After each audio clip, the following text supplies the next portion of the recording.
Hello everyone. देखिए, इस video में हम देखते हैं कि जो हमारे पास अगर हमारे पास कोई सॉइल है उसमें हमने इरिगेशन को अप्लाई करना है, तो वो जो इरिगेशन हम अप्लाई करेंगे, इरिगेशन वाटर जो हम अपनी सॉइल के अंदर डालेंगे वो हम किसी लेक से डाल सकते हैं, किसी पॉन्ड से डाल सकते हैं, किसी वेल से डाल सकते हैं, किसी ट्यूब पंप से डाल सकते हैं। एक्सेप्ट रेनफॉल, जितने भी हमारे पास सोर्स इरिगेशन के होंगे उसमें साल्ट कंटेंट होगा। तो हम अपनी सॉइल के अंदर उसको किस तरीके से रिक्लेम कर सकते हैं ताकि जो हमारे पास सॉइल के अंदर साल्ट की एक्यूमुलेशन हो गई है वो ना हो। तो कुछ क्वालिटी पैरामीटर्स होते हैं जिनके बेसिस पर हम देखते हैं कि हमें किस वाटर को जो है वो रिक्लेम करना पड़ेगा, किस वाटर में अपने जो सॉइल अमेंडमेंट्स हैं, जिप्सम है, बाकी जो अमेंडमेंट्स है और सॉइल ऑर्गेनिक मैटर है, एसिड्स हैं, वो डालने पड़ेंगे किन कंडीशंस में। तो सबसे पहला जो पैरामीटर होता है जो कि सॉइल में हम देखते हैं वो है सैलिनिटी। सैलिनिटी को मेजर करने के लिए दो तरीके हैं, एक है टोटल डिसॉल्वेबल साल्ट्स और दूसरा मेथड है इलेक्ट्रिकल कंडक्टिविटी। इलेक्ट्रिकल कंडक्टिविटी अगर हमारे पास वाटर की लेस देन 0.75 डेसीसेमन पर मीटर की है तो हमें सॉइल के अंदर उस वाटर को अप्लाई करना चाहिए और वो वाटर अच्छा होगा इरिगेशन के लिए। लेकिन अगर वो 0.75 डेसीसेमन पर मीटर से ज्यादा हो गई फिर वो हमारे पास सॉइल के अंदर जो सॉइल के लिए हैजार्डियस होगी, क्रॉप के लिए हैजार्डियस होगी। लेकिन जो टोटल डिसॉल्वेबल साल्ट्स हैं इसको मेजर करना थोड़ा हमारे पास टफ हो जाता है।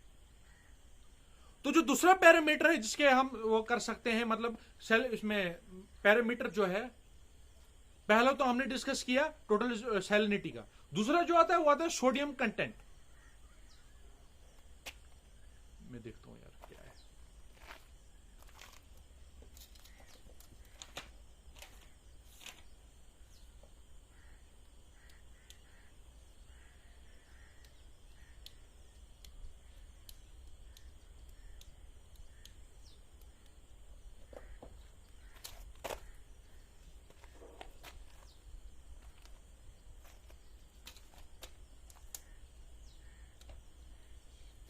जो दूसरा हमारे पास आता है वो आता है हमारे पास सोडियम कंटेंट, जिसको हम रेजिडुअल सोडियम, जो हम सोडियम कंटेंट है उसको हम सोडियम एब्जॉर्प्शन जो रेट है उसमें मेजर करते हैं।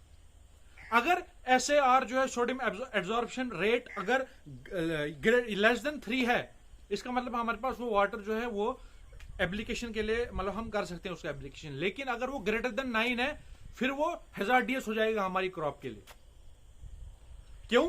क्योंकि जो सोडियम होता है वो डीफ्लोक्यूलेटिंग एजेंट की तरह इस्तेमाल होता है सॉइल के अंदर।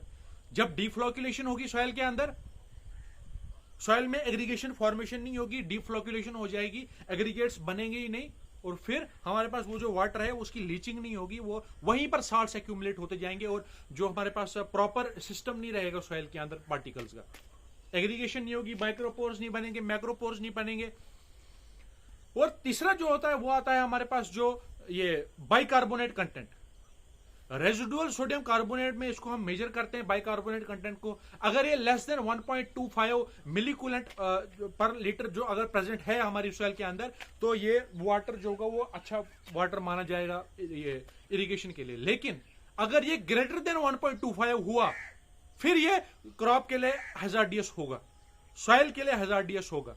कब? जब ये ग्रेटर देन 1.25 मिलीकूलेंट पर लीटर का होगा। बाइकार्बोनेट क्या करता है?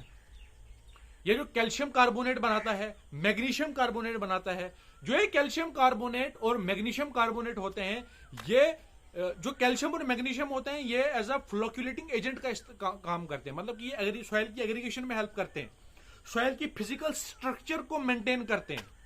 माइक्रोपोर्स, मैक्रोपोर्स 50-50% के रेशियो में सॉइल के अंदर प्रेजेंट होने चाहिए, उसको मेंटेन करने का काम करते हैं। लेकिन क्या होता है, बाइकार्बोनेट के साथ मिलकर ये लीच डाउन कर जाते हैं सॉइल की सरफेस के थ्रू और फिर वाटर अवेलेबल नहीं हो पाता है हमारे पास सॉइल के अंदर, ये मतलब एग्रीगेशन नहीं हो पाती है। इसको हम रेजिडुअल सोडियम कार्बोनेट में मेजर करते हैं।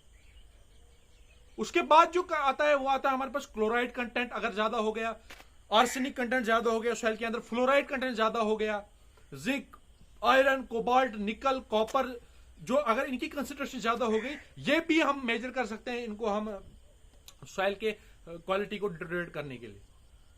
तो ये कुछ हमने पैरामीटर्स देखे जिनके थ्रू हम अपनी सॉइल के अंदर जो है वो क्या कर सकते हैं, वो हम सॉइल के अंदर रिक्लेमेशन, मतलब अगर हमारे पास इन पैरामीटर्स को हमने देखा और हमने एनालाइज किया कि ये पैरामीटर्स जो है ज्यादा है, तो हम उसको रिक्लेमेशन कर सकते हैं, उससे हमारी क्रॉप की प्रोडक्टिविटी बढ़ जाएगी। Thank you.